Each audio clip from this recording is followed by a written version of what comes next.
Hey, what's going on, everybody? It's Q, aka That dApp Guy, and I'm here bringing you another IOST weekly update. I'm here with the founding partner of Sutler Ventures, Mike Finch. Mike, how you doing? I'm doing well. Thanks for having me. You're going to make this weekly update so much better, man. We'll see, I hope. Cool. So Sutler Ventures, if you guys don't know anything about us, head on over to sutlerventures.com. What is Sutler Ventures? So we are a leading U.S.-based node. We have a team in Pittsburgh, New York City, Dallas. Essentially, we are a block producer and a venture capital firm. So the block producer rewards we're going to take, we're going to reinvest into the ecosystem. We're going to use our own internal resources to invest in the ecosystem. And then as we'll talk about with the Block Venture Coalition announcement we had today, we're bringing external resources in as well. Okay, so we have a lot to cover today. We're going to get right into the episode. We are going to cover voting and CoinMarketCap updates, a dApp update, the Chrome extension wallet, questions that you guys have been having about the token swap and wallets, and our collaboration with Block Venture Coalition. So without further ado, let's get into the episode. All right, so Mike, give us a quick voting and market cap update. Definitely, sure. So as you guys know, we've been keeping you guys updated with the early voter rewards. Right now, today, Sutler currently sits in 10th place.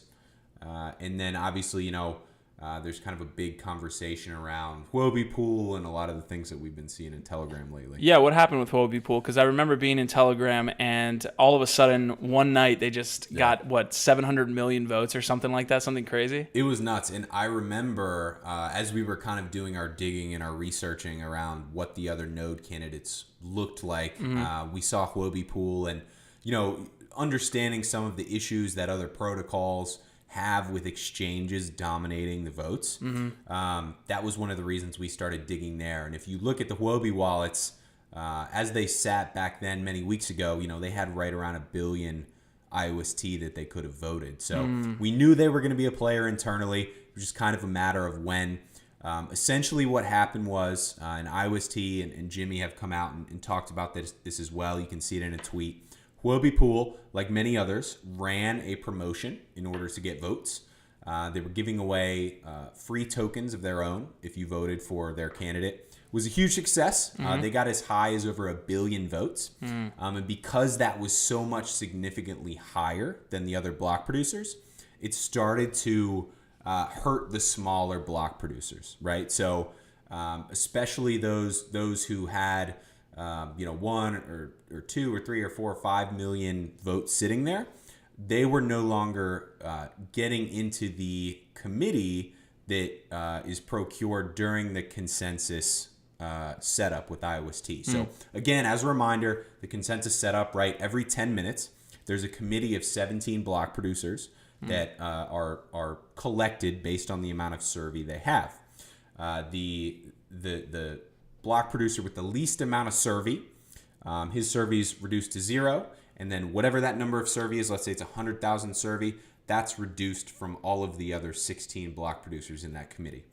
10 minutes go by, a new committee's formed. So what happens is you have Huobi who then locks up the first spot, right? Because survey, part of the way survey is determined is based on how many votes you have and certainly how frequently you're producing blocks, what your percentage of uptime is, things like this. So what they did is they basically locked down the top spot. So any of those block producers who were kind of switching back and forth, maybe between that 17th spot and 18th spot or 19th spot, they were no longer doing that, right? So I think it's definitely a worthwhile conversation to have. I don't think it's as big of a problem as kind of it was made out to be, but IOST hasn't had a lot of problems, right? So it's kind of been the focus. Yeah, I don't think problems are an issue, especially with this network that's so young. I think the problem that people initially were blasted with is they go on Abyss, they see the voting percentages, and they see that Huobi has 40% of the votes. Does that mean they're producing 40% of the blocks? And then you have the centralization questions that go along with the other protocols. So that's not a problem on IOST currently. Right, absolutely, Okay. yeah. So at some point, as long as you have those 2.1 million votes, you're going to produce blocks. Got it. But of course, there's a break-even point, right? It costs a certain amount of money each year to run a node, right? So, unless it's out of the kindness of their heart, generally a block producer isn't going to run a node if they're underwater, right? If Gotcha. they're not producing enough blocks to run the node. So It was a little scary, right? I get it. I think we're starting to see already a lot of those folks who voted for Huobi Pool got the free tokens. Now they've kind of unstaked, right? They're voting for those who care about the network, who are contributing to the network, like we see in that democratic process. So Huobi Pool, as of today, is down to about 28% of the vote, last I checked here a few minutes ago. So obviously, by the time you guys are seeing this, probably has changed. But again, like Q said, as networks are launching, things like this tend to happen. For sure. It's something that as we go, as more votes come through, works itself out. So I know price is always a interesting conversation that happens in these Telegram groups a lot. And I like to focus on price, but not a majority of the time. Right. So IOST currently sits at 61st out of 100 on CoinMarketCap. What's it going to take to get IOST to climb up the charts there? It's wild. I mean, if you compare it to, say, what many would consider one of its biggest competitors, EOS, right? So EOS has market cap in the billions. IOST, just with Berminal, right? From an adoption standpoint, Berminal, Bermi, right? The two application layer projects of the Berm protocol that we've all heard a lot about. They have more users than, most, really all dApps. In a lot of cases, all dApps combined. It depends on kind of what user numbers are looking like, but from a value standpoint, right? Like with the goal of looking at market cap to kind of show us relative value of the network, the gap is crazy, right? Like I remember as the bear market was getting into it and finding IOST for the first time, market cap was maybe like 50 million or 60 million. It's tough, right? How do we kind of eliminate that gap other than just through price appreciation? It's got to be adoption, right? It's all the things that come with a growing network. We're on day 4 here post mainnet, so it's going to take some time. The beauty of this scenario with IOST being in 61st place with a market cap of about 90 million is that relative to other projects, from a competition standpoint, the value on IOST simply from a market cap standpoint is very undervalued. So some silver lining there. I know, it's Jimmy. One of Jimmy's goals, obviously, is to climb those charts and gain some, momentum from a market cap standpoint. Absolutely. And I think it bears in mind when people look at these coin market cap charts and see the top 100, there's a lot of projects on there that are overvalued. So even projects that are in front of IOST, and I don't want to get too far into the shilling because price isn't my main goal here. It's more to kind of look at the ecosystem and say, why does that coin or why does that project, that platform have a market cap of, more than $1 billion and they don't even have a platform. Right. So cool things to think about. Let's get on to the next one. All right, so on the dApp front, we actually have two pieces of news. IOST recently announced their collaboration with dApp Review. Now, dApp Review provides data and analysis of all the dApps in the ecosystem, whether that equals EOS, Ethereum, or Tron. Now, why is this collaboration important? Well, as we saw in the announcement from IOST, essentially they're going to be running with in-depth reports, like you said, analysis on the data, which is super key. They're gonna list and rank the IOST dApps as they grow. If you look on dApp Review today, Endless Game on EOS is actually the largest dApp already.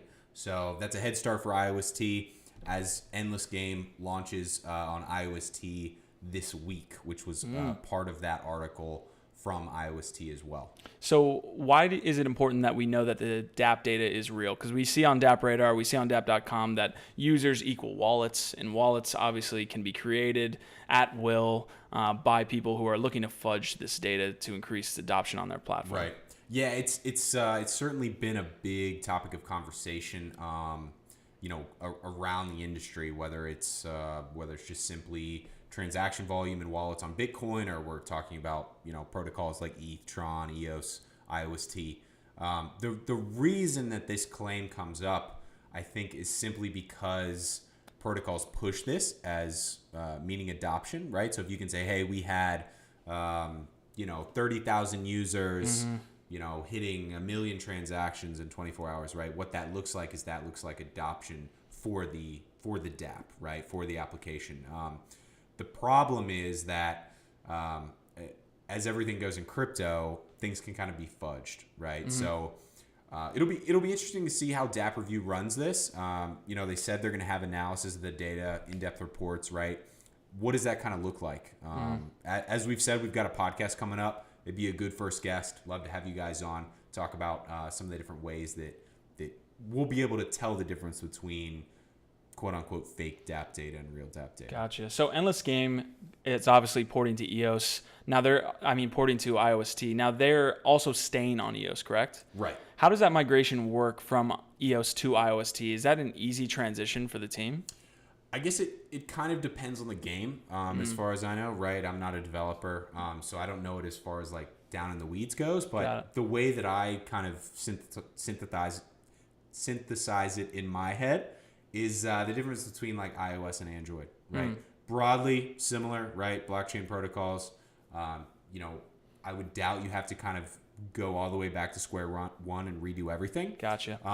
The intricacies, though, the details of IOST versus EOS or EOS versus ETH or ETH versus Tron is where that time takes. So if I'm a Endless Game or a Cell Evolution or Crypto Ninjas or whomever, it's going to take resources from my team to go and port over and work on an IOST or work on a Tron if I'm already on an EOS. The benefit, though, of course, is that then you have access to all of those users if they are single protocol.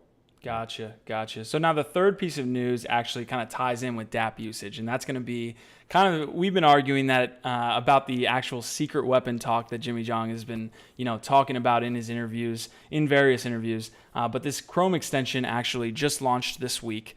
What do you think about the Chrome extension? Have you downloaded the Chrome extension? Have you created an account? What's going on there? Yeah. So essentially, the Chrome extension is a Chrome extension, right? Just like you would see a Chrome extension for anything else. LastPass, a Tron Chrome extension, MetaMask, right? Same deal. I did download it. Haven't imported an account yet. Essentially, you have to import an account through the Chrome wallet. Yes. Extension. It's not a place to create a new wallet, a new account, right? Yep. So.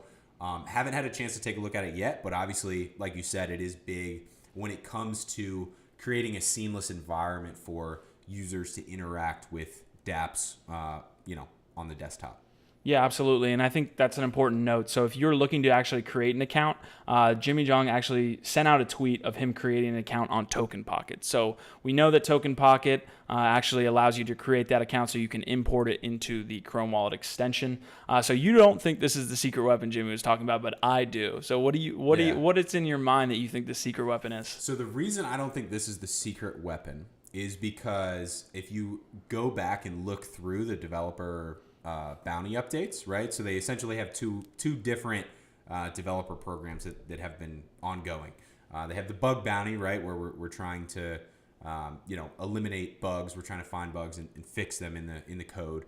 And the other one is just a very simple bounty program that they're running, right? Gotcha. The team, there's always things to do, right? You can issue some bounties. You can run through an application process. You can have people help. From an open source standpoint, that's super beneficial. And the Chrome wallet has always been there, right? So I know a lot of people don't like to kind of go and read the updates that much, but it's been there. So the announcement has always kind of been in the background then, is what you're saying? Yeah, they're posting it on their Medium account, right? It's on the blog. If it was so secret and this was the announcement, then it would be kind of tough to say like, all right, number one, this is secret, and number two, this is like something that's different than MetaMask or others. So that's my thought. Yeah, well, that's a great argument. Well, I look forward to seeing what the secret weapon is in late March, as Jimmy talked about it. We'll see. Cool. So the next thing we're going to get to is actually the questions that have been asked over and over in the Telegram group. Actually, I'm getting really tired of it. Also, I want to shout out to Chris, who just got named admin in the Telegram group. He has always done a great job of moderating the group, so shout out to him. But the questions that have been asked actually in the group have been about the token swap. So primarily, like, where do they go? I know everyone just has every sort of question. Are they ERC20? Are they, how do I swap, essentially? Yeah, and this is like one of the biggest pains with switching from that testnet to mainnet. Mm-hmm. Every protocol deals with it. It's not unique to IOST. EOS dealt with it. Everybody dealt with it. And real quick on the point of Chris, right? he's done a great job. He hasn't been compensated for all the work he's been put in. He's an admin now. His username, just so you guys know, in case there's kind of some tomfoolery of sorts with other people there. Other Chris's. Yeah, right. It's RCVDW is his username. So name's Chris. He's got a picture there. He's like halfway submerged underwater. Good guy. He's helped out the Sounds IOST. like my bags. He's helped out the IOST Telegram quite a bit. Yeah. That's always a good place to go. The problem, of course, is that when you have hundreds or thousands of different people asking the same question, it's just impossible for Chris or the team. You know, there are other team admins on there, Dimitri, True John, some of these guys. It's impossible for them to keep up. So what you end up with is kind of this like giant echo chamber. Always come to us, right? We only have maybe like 30 people in our Telegram group. It's just Sutler Ventures. Check that out. Happy to help you. And to answer the question, right? So essentially what has to happen is that during the token swap, you really can't have people actively using their ERC20 tokens. Otherwise it becomes difficult to say run snapshots of the tokens or burn the tokens, in which IOST has done. You know, go through the whole process to switch over to the mainnet token. So the team is utilizing a handful of different exchanges to do this, right? Binance is obviously a popular one. If you have your IOST tokens on Binance, you're good to go.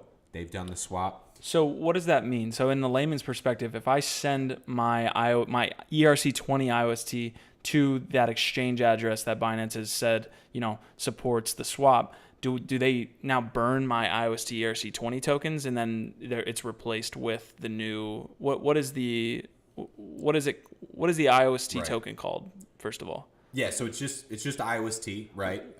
That's the ticker symbol. So to answer your question on the back end, right, you don't have to do anything. Once you put your token in Binance, in the ERC20 wallet, Binance is going to work it on the back end with IOST, as far as I know, right? So there's not some sort of crazy detailed process where you're going to have to, input commands into a code line or anything like this.